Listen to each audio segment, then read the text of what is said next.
मैं आज आभार व्यक्त करता हूं महान देश की महान जनता का। मैं आज धन्यवाद अर्पित करता हूं देश के कोटि कोटि नागरिकों का। धन्यवाद इसलिए नहीं कि उन्होंने चुनावों में भारतीय जनता पार्टी को इतनी बड़ी सफलता दी है, इसके लिए तो वो हकदार है ही।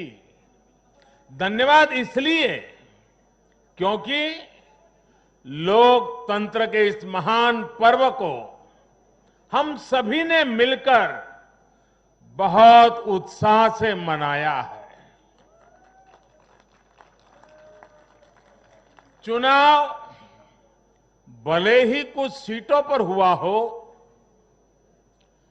कुछ क्षेत्रों में हुआ हो, लेकिन कल सुबह से लेकर देर रात तक पूरे देश की नजरें टीवी पर थी, ट्विटर पर थी, चुनाव आयोग की वेबसाइट पर थी। लोकतंत्र के प्रति हम भारतीयों की जो आस्था है, उसकी मिसाल पूरी दुनिया में कहीं नहीं मिलती।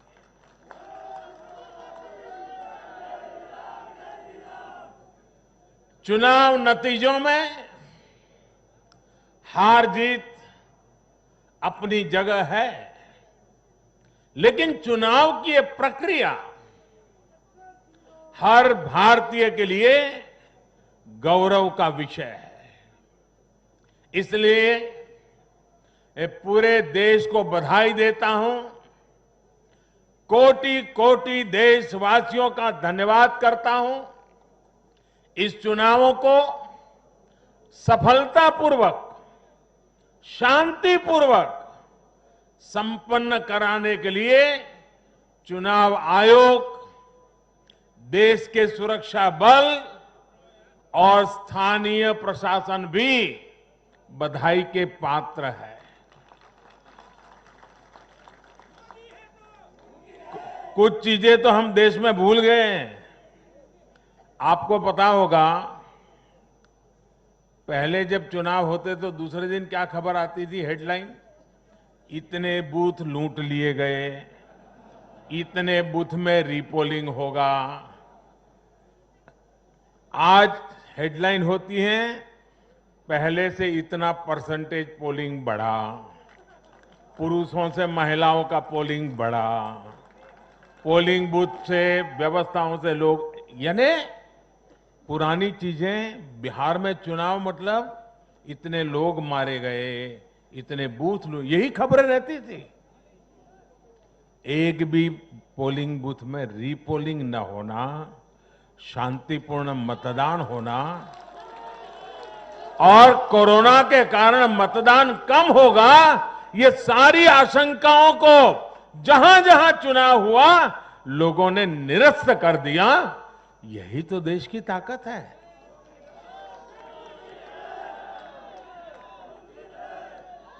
कोरोना के इस संकट काल में ये चुनाव कराना आसान नहीं था, लेकिन हमारी लोकतांत्रिक व्यवस्थाएं इतनी सशक्त हैं, पारदर्शी हैं कि इस संकट के बीच भी उन्होंने इतना बड़ा चुनाव करा करके दुनिया को भी भारत की ताकत की पहचान कराई है।